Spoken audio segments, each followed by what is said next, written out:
This is Jonah Mitro, co-founder of Precision Pro Golf, the best damn rangefinder out there. I'm here with my co-host, Billy Annesley, co-founder and CEO of Banty, your favorite social golf app, and we are here to talk some golf. Let's go. Oh, necked it. Actually, I think it's a kick forwards and to the right. That intentional runner, it's going to get there. Oh, excuse me. Well, look at this one. This could be close. This could be really close. So let's kick things off. What was your win last week? What was my win last week? My win last week was I launched my second meta ads for Banty, and we got more downloads than the first one. So we're improving on our creatives. Well, that's a good win for last week. My win last week, we solidified our new partnership in the UK and Europe. Congratulations. So that's huge. We're a brand new distributor, is launching April 1st. Cannot say who they are just yet. We'll release that on March 3rd. But we have a brand new partner. So COVID was great for golf, but also on the other side, it was very bad for golf or bad for us. We got locked out of our VAT registration in the UK, which is what businesses need to operate in UK. And we're not allowed to do business in that country until we get that back. No. So we've had basically zero business in the last 4 years in the UK market. So now we're relaunching, officially back in the market. So pretty excited by that. We're now worldwide. That's a good win. All right, let's kick things off. So we had a big eventful playoff on the PGA Tour yesterday. Did you watch, Jonah? I watched the last 30 minutes of it only because my kids were in baseball practice and I could sit down and watch it on my phone. I have to say I'm not super excited by the Mexico Open. The only guys I knew in the top 10 were Damon and a handful of others. It was a pretty non-exciting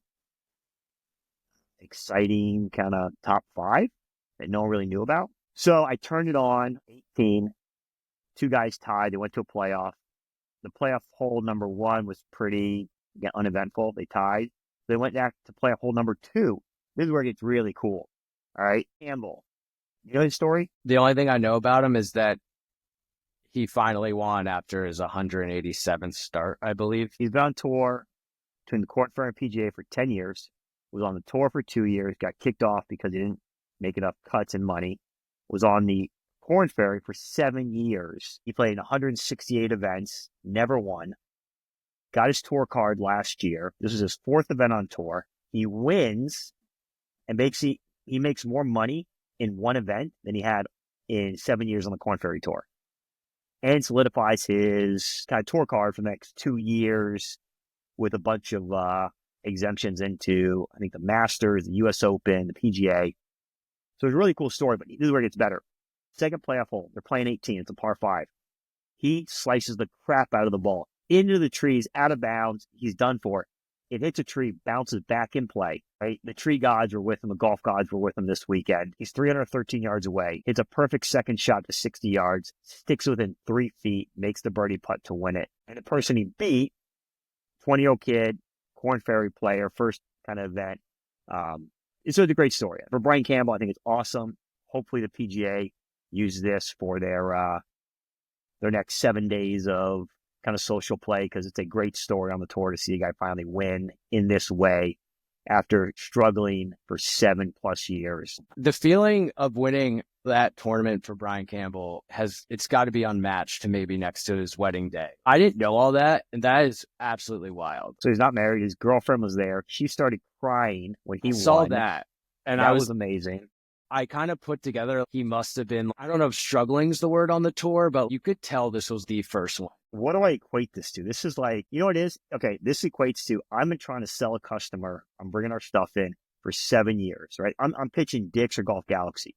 7 years, they say no every single time. They finally say yes, and they put an order in for $1 million that day. That's what it's equivalent to in my business and what I do, right? Yeah, so it's that must have been a crazy day for Brian and his family. So it was awesome to see him win. I really only watched the last hole. I didn't watch most of the tournament, but it was a great playoff and a great way to get your first victory. The question is, what's going to get people to watch more of these non kind of top tier events where Scotty and Rory and Tiger and Speed aren't playing?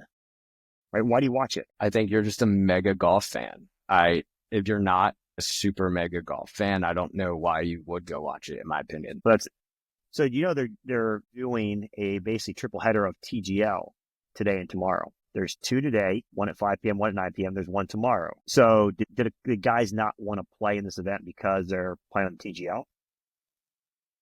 Or they still want to play in these lower ranked tournaments? Travel might have to be a part of it, going to Mexico versus just like going to a course maybe in Florida near where most of these guys live. I actually think the 3-part event for TGL is a good move to keep momentum rolling from like the 5 p.m. to maybe the event immediately after it and then into tomorrow. If I do tune in and I'm entertained, I would be more likely to watch tomorrow versus another week going by and it getting stale again. So the 5 o'clock is too early for me. I got 3 kids. I cannot do it. It's got to be after 8 o'clock. So the 9 o'clock, I'm good for. My only ask is it's got to be competitive. It's not competitive right now. And it's just sad because I think they have something. Do you know how many fans have watched on average each episode? On average, my guess is around 400K.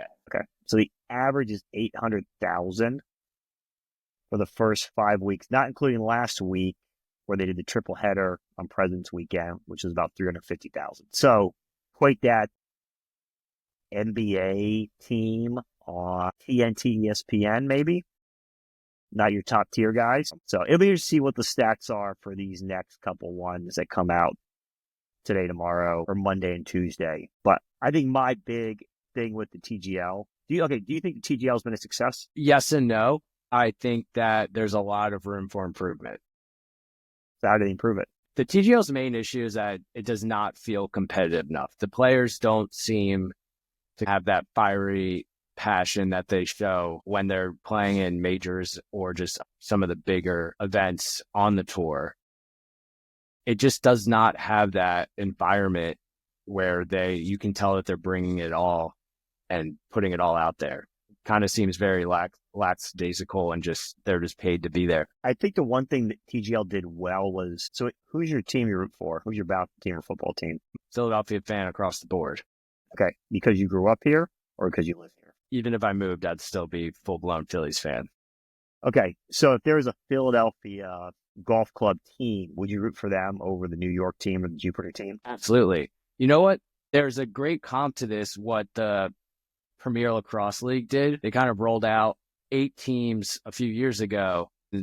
As of a year or year and a half ago, they finally gave each team a city, and Philly got one of them. So if I'm going to root for a team in the PLL, it's the Water Dogs. It's the Philly team. I do think that if Philadelphia was a market for the TGL, I would root. I don't care for the Boston Commons Club because as a Philly fan, you don't root for Boston teams. So I don't know which market. LA Golf's obviously got some cool marketing vibes, but probably the Jupiter team just because I've been to Jupiter a bunch. I think this is the one thing they did well. They align their teams based on cities and their investors around those cities, right? The New York Mets or some of the New York players organization with the Mets invested in the New York club, right? The guys from San Fran invested in the Bay Golf Club, right? So there's definitely some synergies between location and who you root for. And think about all sports teams, it's all about location. We're a fan of New England because we grew up there, right? Or our parents were fans of that team. That's the one thing I think TGL done. Outside of Jupiter, I think that one. I mean, I know it's Tiger, that's where he lives. But that's like kind of where I'll go against you on. Like, it's pretty irrelevant when the only venue for this is in Florida. It's not like there's any home games. Even if I lived in Boston or New York, and like I have to go to Florida to watch this live to root for my team. You do, but you can watch it on TV. But I think, listen, they line their teams with cities where I think they're going to pull a bigger audience. They probably pick some of the biggest cities outside of Jupiter, right? They have the most kind of eyeballs and fan opportunities. Where if I think of Live Golf, right, the Crushers, like where the Crushers based out of, it's not, it's just a team name. So I think that's the one thing TGI has going for itself. I mean, I think they need more personalities. We've talked about this offline. Like, they need more drama. They need more personalities. Golfers are boring in nature, right? They hit a shot, move on to the next shot. Like, you need some commentary. You need shit to happen that gets people talking, just like what happened with Tiger last week, where he hit that shot 100 yards instead of 200. So yeah, I feel like the TGL is a mix of, it's half professional sports and half reality TV. And they're not trying to be reality TV enough to entertain you. So it's boring, and they're not competitive enough like a professional sports should be. It's just stuck in this limbo area, in my opinion, and which I think you slightly agree with. They definitely have some things to figure out, but I applaud the people building it for trying to make something new and an experience for the golf fans out there and grow the game. But overall, it's not something I'm overly into right now. I will say, now that baseball started, we got spring sports going, I think we're going to lose some of our audience viewership as other sports take over between the football to now, when there's kind of been a gap in live sports. And of course, March Madness is going to kick off in 3 weeks? Yeah, right? I mean, you have March Madness, playoff hockey. I know that's a little bit out, but playoff hockey's great for hockey fans. NBA playoffs are pretty solid depending on the matchup. Spring season baseball is, I mean, April 1's right around the corner. So that will start to excite people who are baseball fans. And it is that weird time of year where there's not much sports wise to watch, which is why I'll probably, while I'm working here, toss the TGL on my phone on YouTube TV and just, check it out and tune in for a bit. But what I don't know is, does TGL have a playoff format and timing? So what do they play for? I think they play for a trophy. When are playoffs? Let's look it up right now. Playoffs for the TGL start semifinals March 17th. So the top 4 teams make it into the TGL playoffs. March 17th and March 18th are the semifinals. And the finals, it's a best 2 out of 3 for the finals. It's March 24th, 25th, and then a doubleheader on the 25th if necessary. Okay. I don't know the dates of March Madness yet, but sounds like they are right when that is about to kick off. So March Madness is usually Thursday to Sunday, right? So that first week, yeah. And then at Saturday, Sunday. So yeah, this fits perfectly into those Monday, Tuesday open dates. So we'll see. Well, all right, let's jump on to our next topic. New clubs this year. Have you tried any of the new clubs? TaylorMade, Callaway, Hang? I have not been fortunate enough to test out any new clubs. How about yourself? So I have the luxury of going to the PGA show every year for our business, third week in January. I got to see everything. I hit most things, whether at the show or right after the show. After 10 years of being at the show and seeing product releases, I think visually things look good, right? Do I need to upgrade my Sim 2 from TaylorMade to a brand new driver to add 2 more, 3 more yards? No. That's my honest feedback, especially for $699. Now, hit both the QI35 and the Elite from Callaway. Both of them give me the same numbers, right? They both look good, hit them well. This past week, I went and hit the Wilson Dyno Power carbon fiber driver. You heard about this thing? I have not. So this is their second year of the lineup. It's supposed to be the best driver in terms of look, feel. It looks like a TaylorMade and a Titleist had a baby. Aren't they charging like $600 for it? $549. And that's just off the rack version? Off the rack, $549, no upgrades. But it looks like, again, you took TaylorMade and Titleist, you had a baby, Dyno Power Wilson, right, was released. Visually, it looks great, right? I looked at it. I get some shots of it on my Instagram. Like, it looks, visually looks awesome. Feels fine. But again, you're asking me to pay $550 for a Wilson driver, or I could pay $650 for a TaylorMade or Callaway. It's not going to happen, right? If I'm going to spend that much, I'm going to go for the top of the line if all numbers are similar. So I wished Wilson priced this thing more aggressively, kind of like Torrance does. A $299, a $399 driver. No one's in that market. No one's playing that game except for some direct consumer brands, some kind of off the shelf house brands, right? Tommy Armour, a Hogan. That's where they need to live at. That's where the driver should be priced at. In my official opinion as a amateur golf aficionado. My official opinion is that all these new clubs need to stop focusing on more distance and need to start focusing on stopping you from spraying it left or right. I don't need 10, 12 more yards. I need it to not go 50 yards to the right. Okay, how much of that is the club versus the player in the lesson? It's 100% me. But they could make a product, the ultimate forgiving club. That's something I might be interested in. You know what that's called? It's called a Callaway Strata offset 460cc driver.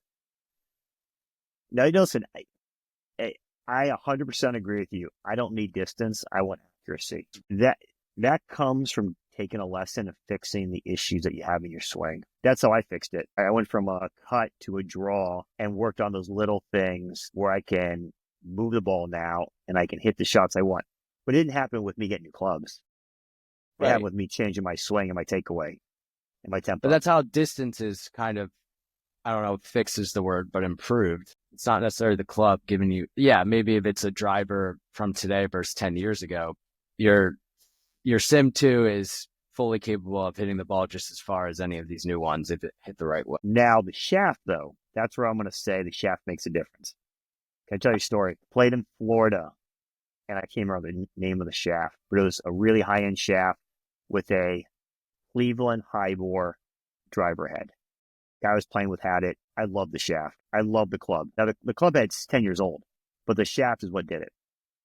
And so I got home. I reached out to a couple guys. They said, yep, we have the shaft. We'll hook you up with it.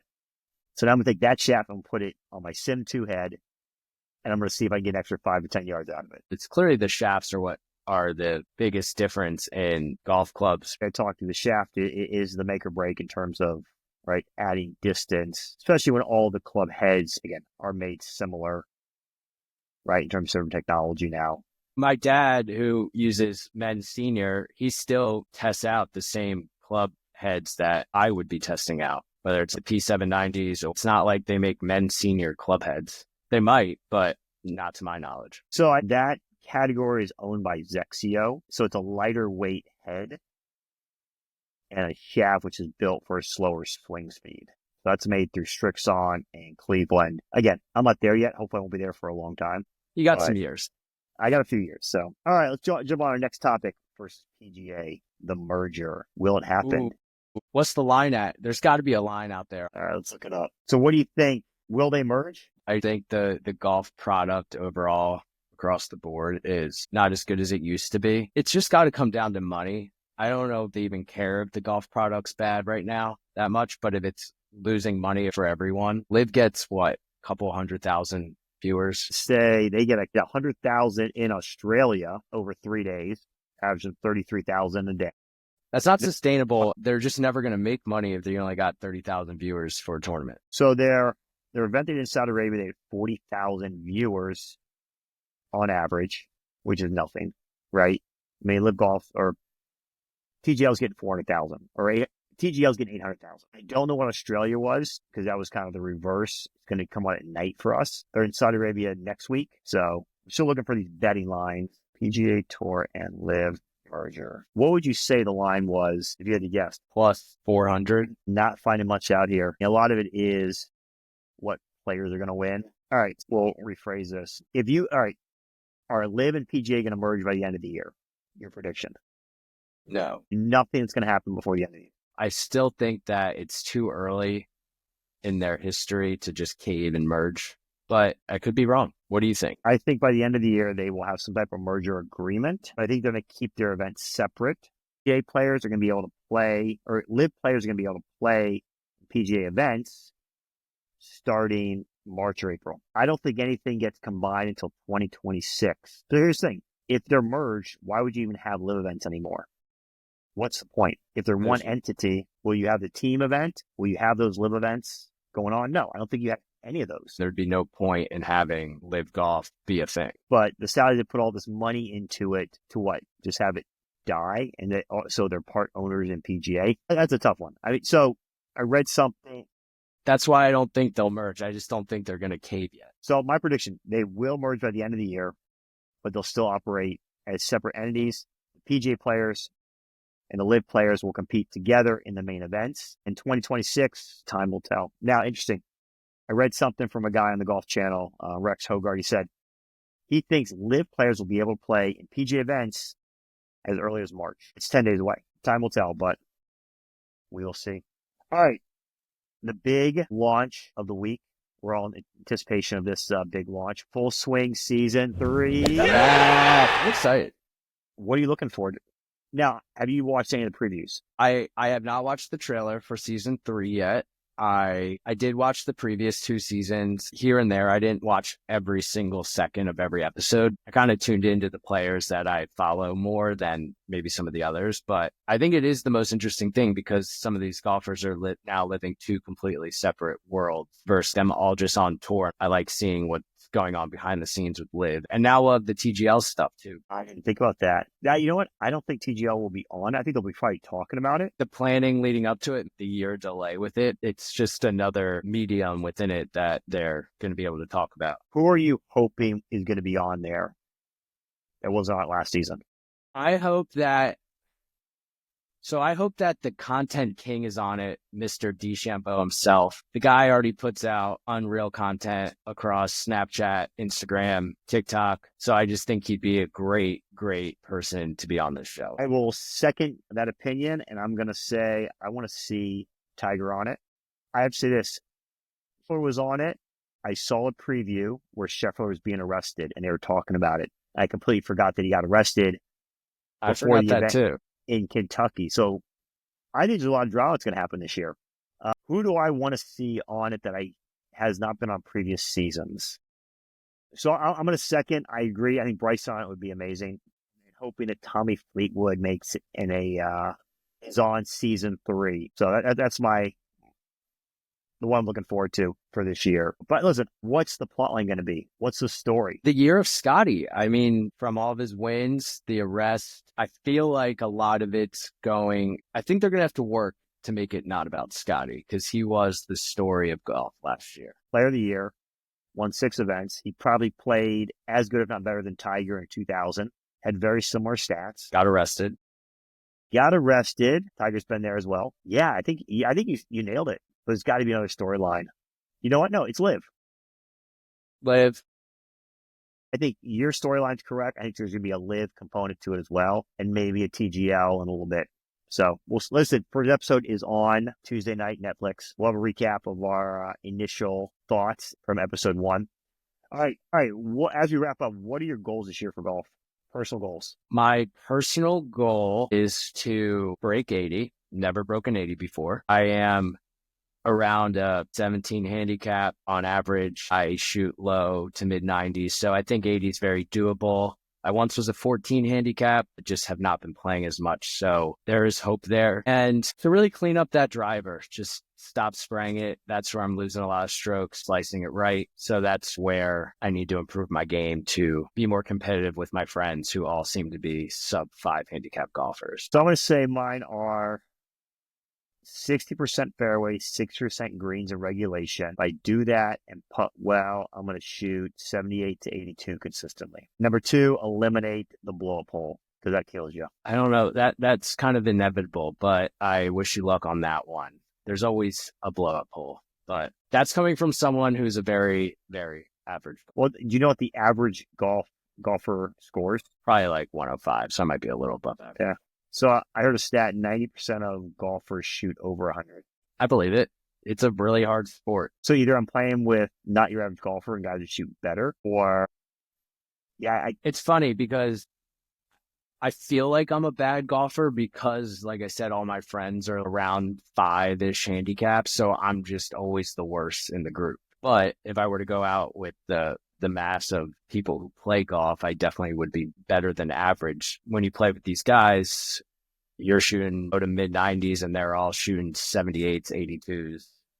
You feel it. You play better when you play with someone who's better than you are. It depends. I don't think they care that I'm not as good as them. I think they just want it to be more competitive. So I kind of play worse because I know they want to be playing with someone better. But it just kind of depends on if your boys are hyping you up and you just have good vibes. But I definitely think the better golfers bring out a little bit more in me than maybe playing with someone who's down, because then you might just be more casual about it. I definitely try to take it more seriously when I'm playing with my friends who want to play for money or bet and make a competitive match out of it. I would say I definitely play better when I'm playing against better people. And I also find that people that maybe are a higher handicap also play better if I'm playing better, whether they want to don't want to kind of show their their average golf ability, or it's just a natural element of playing with good people. Yeah. It's not always the case, but I definitely have seen it. And if the guys in my group are playing well, I'm typically going to try to play well as well, or I think I'm playing better than normal. But all right, so will Scheffler have the year he had last year in 2025? Will he replicate his success? Yeah, I think Scotty has it in him to do it again.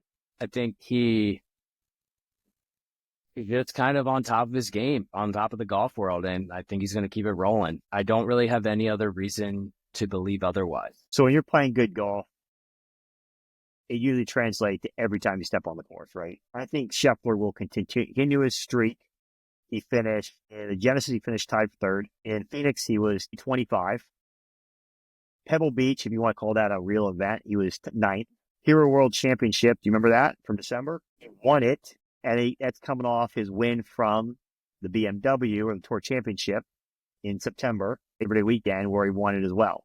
So in the last 5 events, he's got 2 wins, he's got a third, he's got a 25th, and he's got a 9th. He continues his streak. I don't know if he's going to win as many events, but he's going to maintain the number 1 world status for the year. That is my prediction for this year. Scheffler will be the number 1 player for the whole year if he does not get hurt. Like I said, he has not given me anything to really think otherwise. What is your prediction in golf this year? What's going to happen? One big thing. I think that Justin Thomas will win the Masters. I think that he wants it very badly. His best friends has won it in Mr. Spieth, and he just wants to be in that club very bad, get his jacket. And I think you can just tell that he wants it that bad. I'm not saying other guys don't want it, but I think Justin wears it on his sleeves a little more. And I think he's going to manifest it and get it done. So if you put $100 on JT to win the Masters, 2025 Masters, what do you win? You know the odds? Oh, let's look it up. $2,500. That's Bet 100 with 2,500. Scotty is plus 400. Rory 1,000. John Rahm 1,200. Xander 1,200, and Justin comes in at 10th at 2,500. He's not so far off. His game's, I think, getting a little better. So yeah, I think it makes sense that he's kind of in the mix there. I think if you were to ask me this question last year, he would not have been. I wouldn't have believed he could do it, but he seems to be figuring some things out. So let's look at JT. So American Express. In January, he finished second at 23 under par. AT&T Pebble Beach, he finished tied for 48. Waste Management, tied for 6th at 15 under. And of course, at Genesis Open, he got T9 at 6 under. Yeah, so he's trending up. He's playing well. He went through that slump, I felt like, for a year or two. He was definitely still in play at times, but he didn't seem to win a tournament for a really long time. That's my take. St. Thomas, 2025 Masters winner. All right, the bet is down. We will collect all our bets after the Masters. Any closing thoughts? I'm excited to be here. You know, Jonah hit me up and said we should do a podcast, and I think a day later we hopped in the Riverside studio and just started to put things together, some structure, and we're just going to try to do the best we can, be authentic, and get this thing going. On that note, thank you very much, boys and girls. It's been fun. Until next time, enjoy the golf.